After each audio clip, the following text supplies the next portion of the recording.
Hello everyone, this is Osron, or the artist formerly known as Gary Roberto. Wow. I don't even know where to begin now. This is a trip report, okay, again, but it's almost like if I tell you what happened, you would never believe it. It's impossible.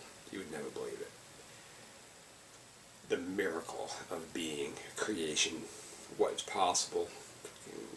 You just never believe it. It is so crazy. It was so fucking intense. It was so crazy. It was perfect. But it was so full of imperfections that even made it more perfect. That's how it was. It reached a point where it was so perfect, you start to almost lose your mind because it's so perfect. There's nothing wrong in it. Nothing, even things that look wrong or present themselves as being wrong, turn into part of the perfection. And it's flowing like this, and it's fucking doing what it's doing. I label this trip, the lesson from this trip, what was learned from this trip, the Dance of Shiva. That's what I call it, because that's exactly what it was.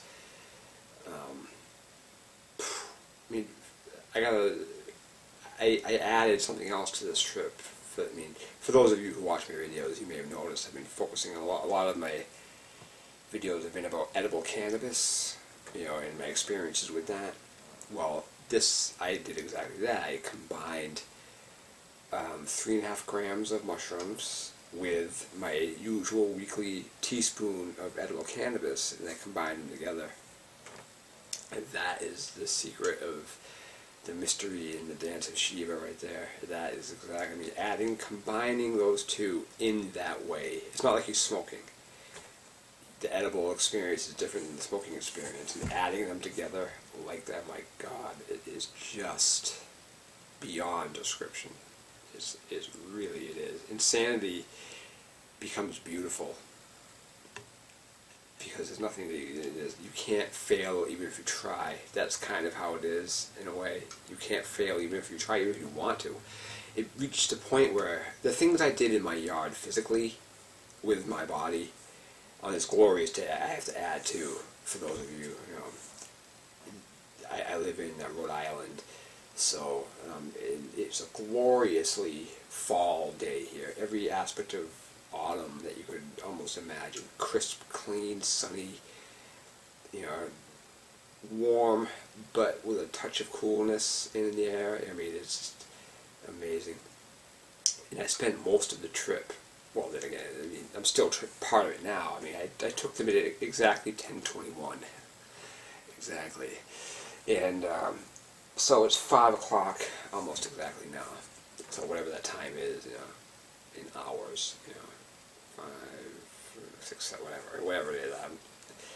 I'm still under the effects of the cannabis, so my those functions are compromised slightly. And that's one thing too. You realize once you experience the forgetfulness of cannabis. We all know what that's like. The mushrooms are loosening their grip. So you're coming back. You're pretty much back. The mushrooms are easing off you. But then again, see, it's one of those things, it's so weird because at the end of a trip, I never, ever think to myself, I always think to myself, as the trip is, as I'm coming out of it, but I'm still on it, I'm like, I'm never doing this again, because it's so, why would I even want to? I say that to myself, why the fuck would I ever do this? But then again, it's so sublime, it's so fucking amazing. At the same time, it's divine, it's perfect, it's like you can't, but then again, it becomes so perfect that you can't even, comprehending the perfection of it becomes mind-boggling, and then it starts to become insane. But then you realize all you gotta do is come back to focus, and then then I came back, see, I guess let me try to explain what I was doing. I was out in the yard for most of the trip, because I didn't want to be inside for the trip, because I knew that's where the darkness is, the dark. But I also know that you can't hide from your mind on mushrooms. Anyone who trips knows what I'm talking about. You can't hide from your mind. There's no fucking escape. As a matter of fact, I'll tell you this too. After I took the mushrooms, and then the spoonful of cannabis oil that I had an impulse, like, right after that. I wanted to run to the bathroom and puke. I wanted to force myself to puke and get it out of my system and not fucking go through this. I just did not. But then again, that was just, being, but then again, anyone who knows what happens in a psychedelic experience knows why that, because it's so fucking wild. But I didn't. I got over it, and I just calmed myself down, basically. And then I was fine. And then, of course, then you go through the experience. But I wanted to be out in the yard. It was beautiful out, but again, coming inside, being inside is just not. I did not want to be inside. Period. So I didn't come inside until later. But so I was out in the yard, sitting in a lawn chair, the warmth of the sun. Of course, anyone who knows about mushrooms too knows that freezing your ass off is a part of the experience. You're going to be cold almost no matter what, but then that's not absolute either. It's just a part of it, So I'm out in the yard, just enjoying myself. I, at one point, put on Pandora and my headphones. I'm just fucking rocking, fucking moving through creation, doing my thing. But then I pick up my sticks, my what the fuck it was called? No, the two sticks for martial arts, but I mean they're called something. I forget what they're called. Fucking, not a scribe. I mean the actual sticks. Rattan sticks. My 2 rattan sticks. I picked them up, and I'm just going through fucking motions with them, moving around, dancing with them and stuff, and then it just. The whole experience. It's impossible to describe exactly because, again, you would never believe it. But the things I was doing out there physically I was stunned. If I wasn't doing them with my body, experiencing it in the moment, I would never believe it.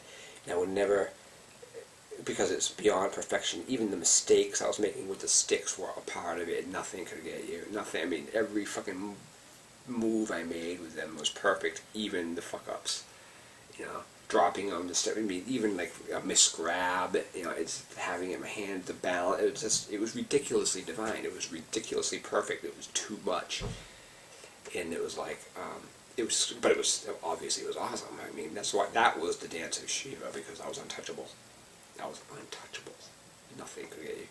I was even, one statement that I made up during this was, is mindfulness. I talk about mindfulness, I used to. Mindfulness all the time in my videos. What does that mean? I can encapsulate what true mindfulness means in a single phrase, and that is always be watchful of the flying sharks. That's what that means. Always be watchful for the flying sharks. Now there's a lot in that statement, but that's what mindfulness means, because the flying sharks can, but then flying sharks,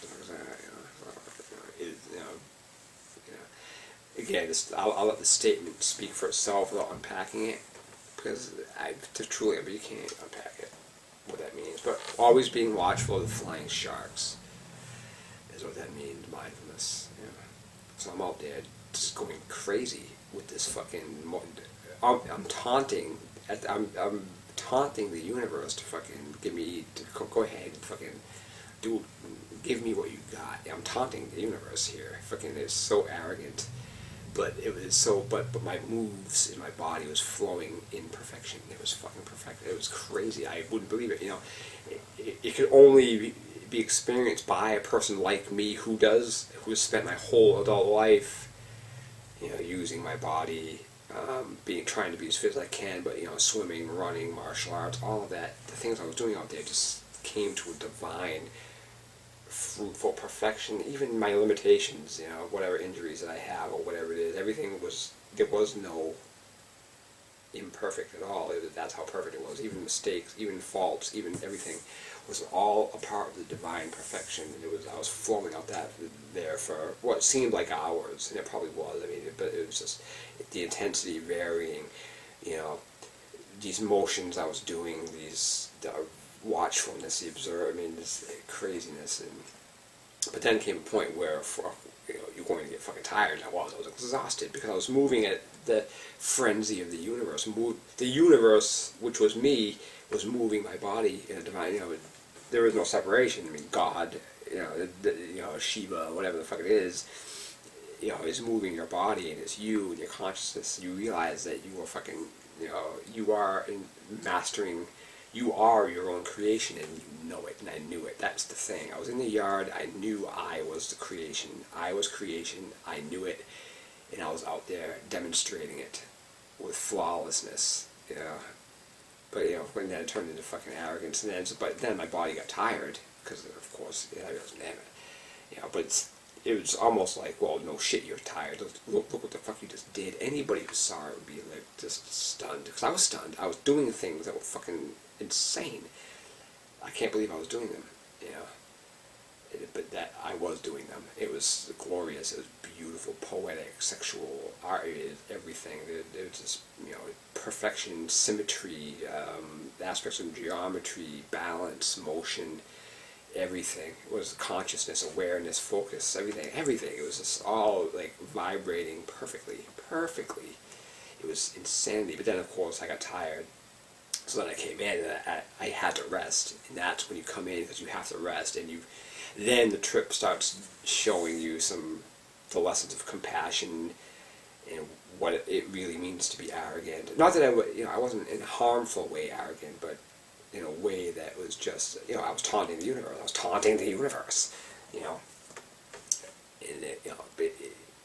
But it wasn't. It was sort of arrogant in a way, but it wasn't. It was just balanced. It's enough to, it was, because don't forget, it was perfect. So, in arrogance is imperfection, right? So, but then again, everything that was imperfect about it became the perfection. I can only describe it like that, I guess. But that's the Dance of Shiva, because the cannabis, I've said in other cannabis alone experiences, cannabis is about body motion. Cannabis is, especially edible cannabis, is about body motion, moving your body. That's what cannabis is all about. If you get stuck in your head with cannabis, you just don't want to be in your head with cannabis. It's all about movement. It's all about body motion. But then you got mushrooms, where you can't attach a label to mushrooms. You can say, well, they're divine, but they're so beyond the label that they're beyond your comprehension. That's the thing. Even your comprehension has limits. But then again, not in that space it didn't, because I was creating everything. All I had to do was be focused. That's it. All I had to do was be conscious. The more focused the consciousness, the more divine it was, But so it was fucking crazy. It was insane. It was beautiful. It was absolutely amazing. Anybody who saw it, there were people out there. My neighbors must think I'm insane. They must think I'm insane because of the things, just the dialogue. Plus, I had my headphones on, so everything I was saying out loud and those shit I was doing, anybody who witnessed it would be either fucking. Plus, what I was doing though, it wasn't just the ravings of a lunatic. It was the body motion along with it. It was just perfection. It was crazy. It was amazing. It was art. It was beauty. It was divine. It was everything. It was glorious. It was glorious. And then I came in, and then it just starts to become so glorious, so perfect again, that it's like, this is insane. You realize that the reality matrix starts to fucking come into question again. Like, what is real? But then that what is real is what you're creating. And you realize that, and you know that. So so it just comes to mindfulness, consciousness. You hear people talk about consciousness. Well, that's what it's about, is consciousness. The more focused the consciousness, the more you are whatever you want to be. It's honest to God, the truth of it.